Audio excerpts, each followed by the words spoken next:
You're on.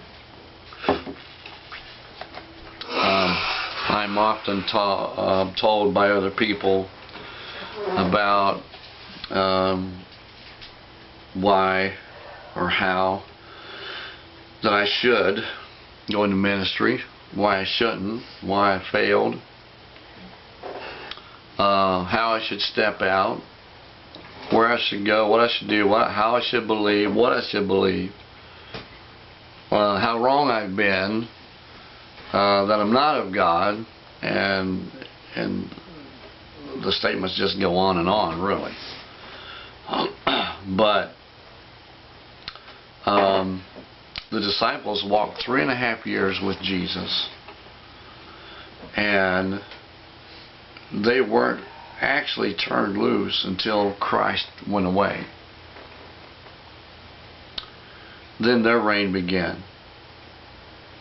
Jesus at one time told Peter, afterward you have received, then you can do these things. And Peter actually walked on the water. Now I use this example as ministry to tell people when they should step out. There's a lot of people that steps out, and a lot of people that fails, and a lot of people that unknowingly, with good intentions, step out, fall on their face, and are embarrassed. And the Lord says, count the cost. You got to have more than one thing going in order to make it in ministry nowadays, especially with the liberal-minded people who call themselves Christians, having a form of godliness but deny the power, which is the Spirit of God. This is the illustration that I use, where Jesus called to Peter, step out of the boat. Now there were 12 disciples in that boat, and they all heard him say, come. Theoretically, if Peter could have heard him, he was in the boat. James, John, Matthew, Mark, all the other ones could have heard him as well. They more than likely, 99.9% heard him. I mean, they were all looking at this ghost-like figure upon the water. And they all heard him say, come. But whose mind was fixed? Whose heart was fixed? Whose mouth was saying, if it be you, Lord, bid me to come. And they all could have said it. Lord, if it's you, bid us to come. Wouldn't that have been great? All 12 disciples walk on the water. Maybe only Judas would have sank. You know, that would have been something. What a story that would have been. The stories of Christ are only 1/12 as great as they could be, theoretically speaking. They're only 1/12 as great as they could be. In us, the same thing. Things of God in us are only a small percentage, maybe 1/10, as great as they could be. If we would only have the wisdom enough to have a heart to follow Him, to have a mind to follow after Christ, to be brave enough to say, if it is you, Lord, bid me to come. And waiting for His, you know, it doesn't say how long Jesus waited. It doesn't say how intense the moments got. It didn't say that He looked at the waves before He decided to go. No, He didn't look at the waves until after He went. What an intense moment. The other disciples' eyeballs, they were probably sitting back. Say, what? You want to do what? Are you crazy? Only a percentage actually do make it, because they don't wait until they hear the Lord say, come. Now it's time for you to come out onto the ministry field. I don't care what, you know what, Moses, how many people had him in the ditch when God called him up that mountain to see the burning bush? How many people had, you know, the whole country of Egypt had written him off. Had written him off.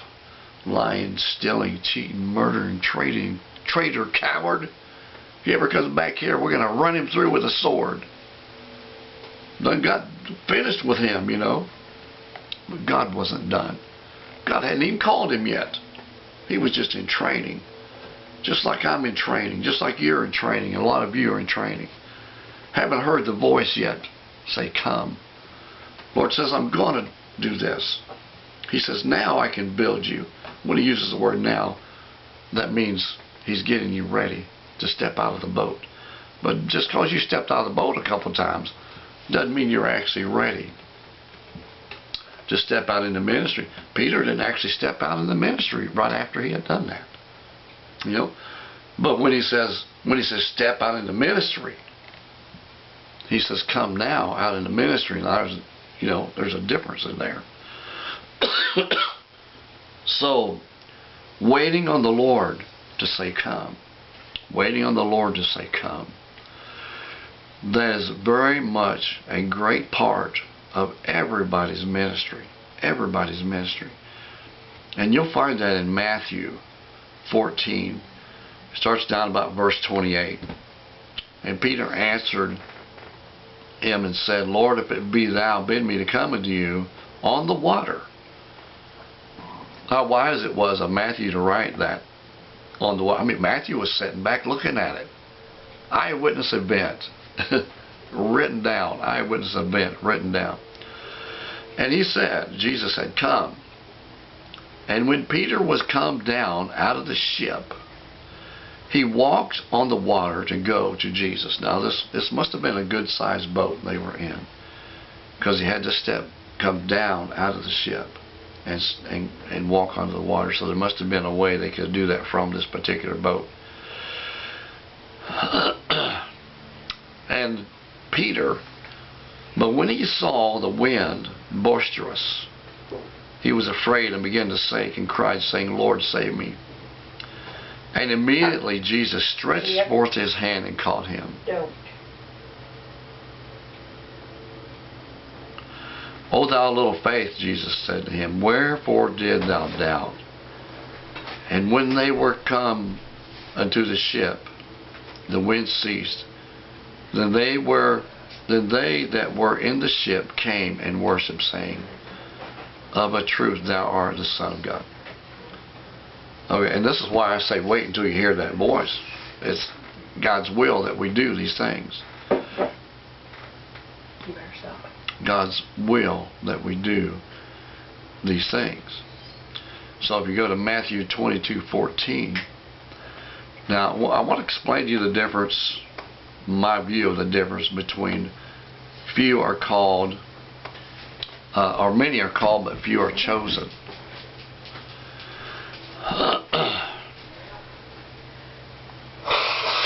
22:14, Matthew 20. So I want to read a little bit before that. I get my computer to work here. Computer's getting slow like me. What is that? My printer. Oh, printer. Okay. And this is the situation was, okay.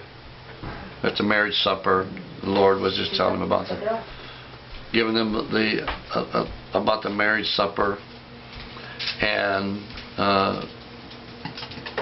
some had decided not to go.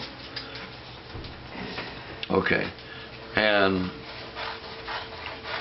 when the king came to see the guests, he saw there was a man which had not on a wedding garment.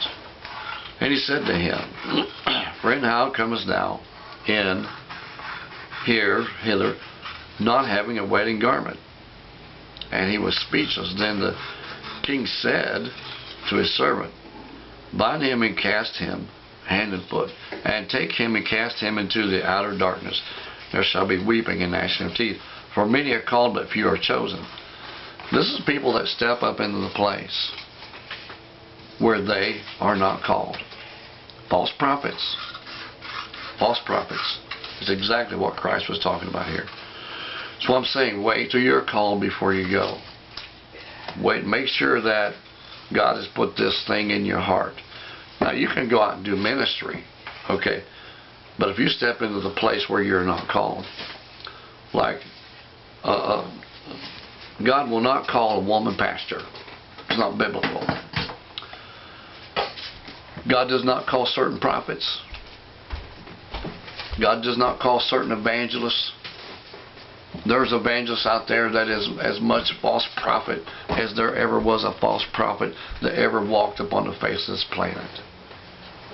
They may have started out good, but they end up really bad.